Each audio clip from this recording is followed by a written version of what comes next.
Yo, what's up, guys? I'm back after a hot minute. Got a little busy with some stuff, but anyway, as the title suggests, I just wanted to shout out a game that I believe deserves another shot. That, of course, being Splitgate Arena Reloaded.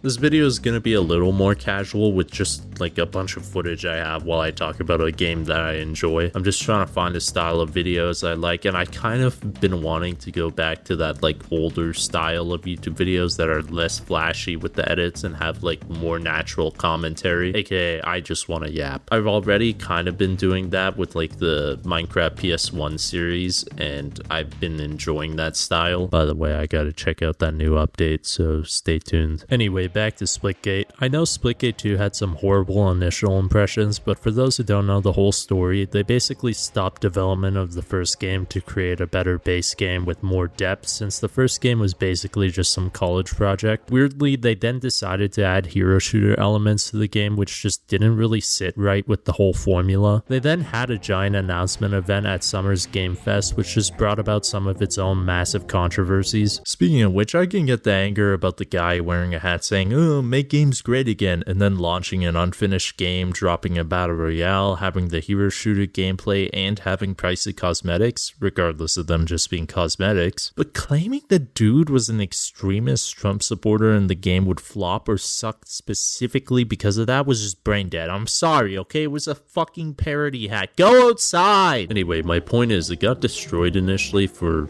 mostly valid reasons. However, even then it had like a lot of stuff that still made it stand out, namely the whole portal system, gunplay, and momentum system. You could say they were still technically right about like how no game on the market was like it. They then went back into beta to rework a bunch of stuff based on like the feedback they received, and they held like various playtests on Steam testing out various changes like TTK changes, no heroes, no loadouts, portal cooldown changes. Finally, they relaunched the game in December under a new name. This is the current version that is available and the main one I am praising. For those who don't know anything about the game, what I love most about it is that it like fills a gap in the market that other FPS games seem to ignore. There aren't really any games that like offer gameplay similar to Halo besides Halo, and Splitgate is available on PC and consoles with crossplay. It's also not a complete copy, as it's got its like own gimmicks, like obviously portaling. It's got jetpacks and like the whole momentum system. All of these I'll talk about later. The main gunplay though is similar to Halo, with shooting being incredibly responsive. You don't have to ADS, though you can if you want extra zoom. You have a powerful melee, higher TTKs, though it is faster than Halo I believe. Still, headshots matter. Like Halo Infinite, sprinting is mainly used for sliding, and the sliding system has a lot of depth behind it, despite it being quite simple to understand. You also got power weapons and special abilities that spawn around the map, which are really fun to use. There's like a charge up railgun, a powerful sniper that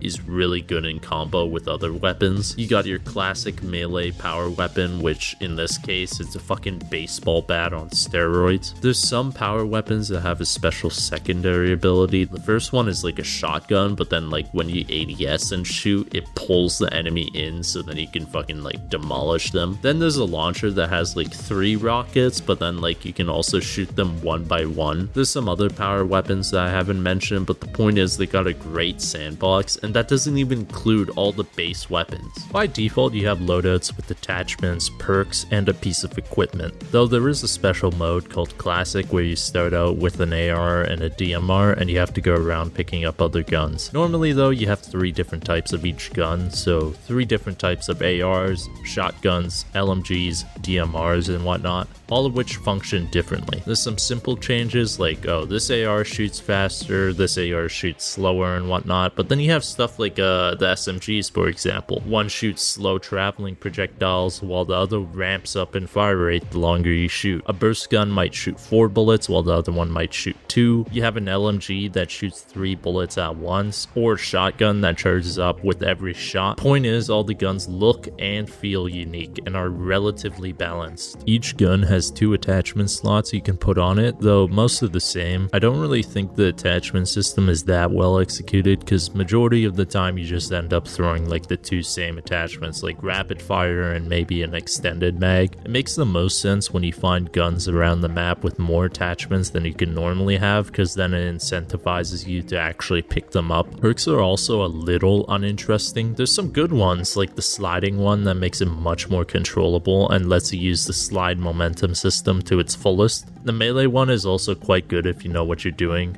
but like the rest are kind of just like like, yay, when I get a kill my equipment recharges faster.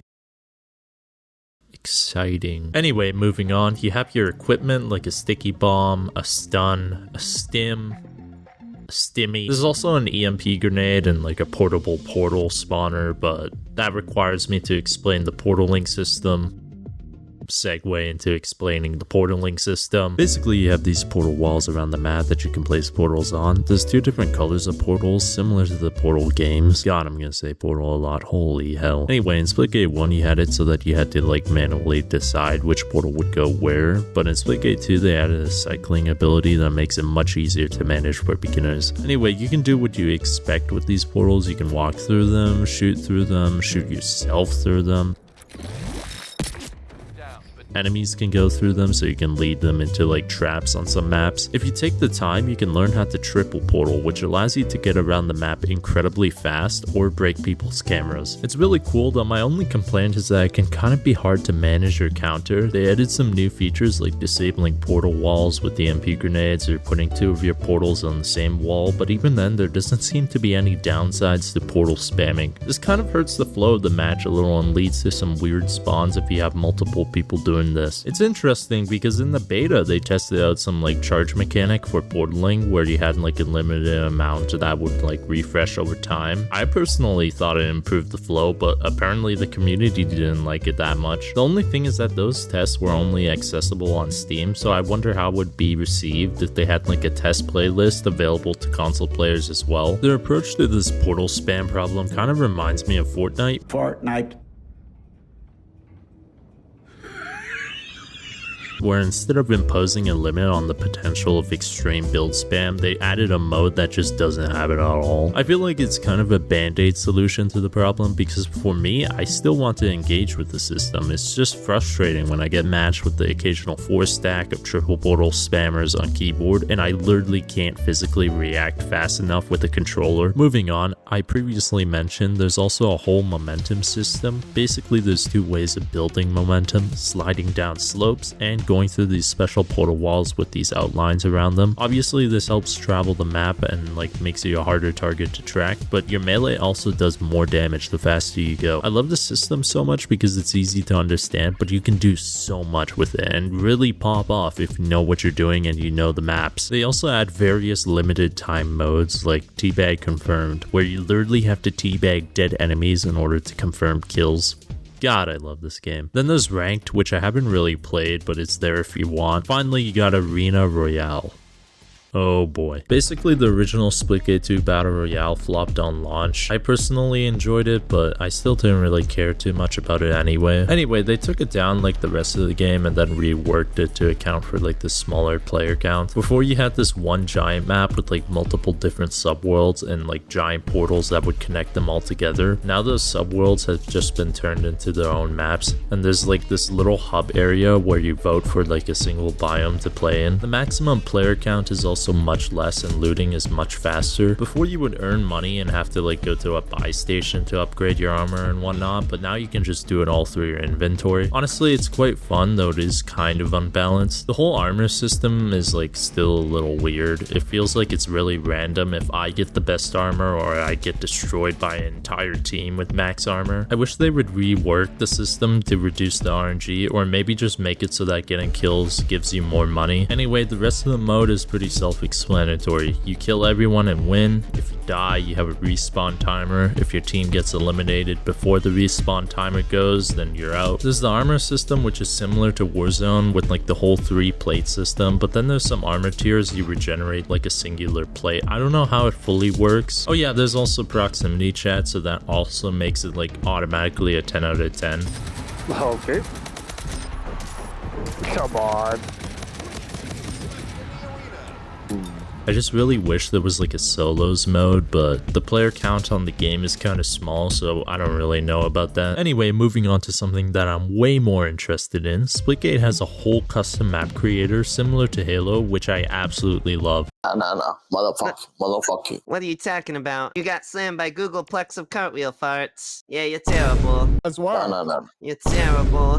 God damn it. Oh, god damn it. You have people creating a bunch of new unique maps or maps from like other games, such as Modern Warfare 2 Terminal, which is just like the coolest thing ever. This also just like allows you to change things up and play new community made stuff whenever you might get bored. Now, if only they added the ability to create like custom modes on top of that, that would be like perfect. Maybe even add the ability to like verify experiences and have them appear on the front page with like XP enabled. It would be like unlimited content. Anyway, that's basically it for everything this game has to offer. It has a lot going for it in its current state, and it's genuinely incredibly enjoyable. It's definitely not perfect, as like there's all the stuff I previously mentioned, but also like the lack of server browser and like not even like you can't even see your ping. Like, what are we doing? That one is brutal. Regardless of that, I still remain hopeful because like the devs actually seem quite passionate and like communicative. I see all the time on Reddit that they're like replying to posts, trying to keep the community updated and whatnot. The CEO even did like some interview with a YouTuber where he went over like the history of the game and all the criticism received during launch and development. And it's just like,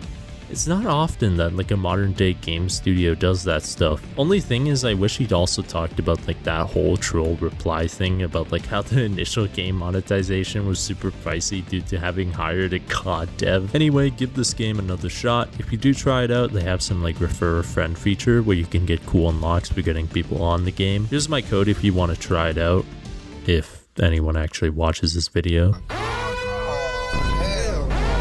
For now though, that's really all I have to say. I'll definitely have some more commentary videos like this with Splitgate in the background, though for now I got some other videos I want to work on. I decided to redo the one on the COD Gunsmith, and then there's also this huge repo video I haven't even started, but I got a cool idea for an intro just recently. I also gotta play Minecraft PS1 edition again. That shit seems to do really well on the channel, though I don't really care too much about performance. I literally took a break for like a whole year just because I was busy and didn't feel like posting. I just do this shit for fun, man. I don't know. Anyway, I just really hope this video doesn't age poorly like the last one. Yeah, dude. You got a tiny ass head, boy.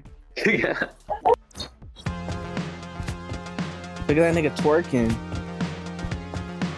Nigga twerking, boy. Who said twerking? You see him twerking? Blue. It's jumping up and down. bro. How do you do that? What the fuck? Oh, cons. Bro, squatting on it. Bro, the sound effects. Hey, What's nigga, he doing, bro? What's that? Twerking. Look at he's twerking, boy. Let him twerk, nigga. And then he goes back into holding his strap.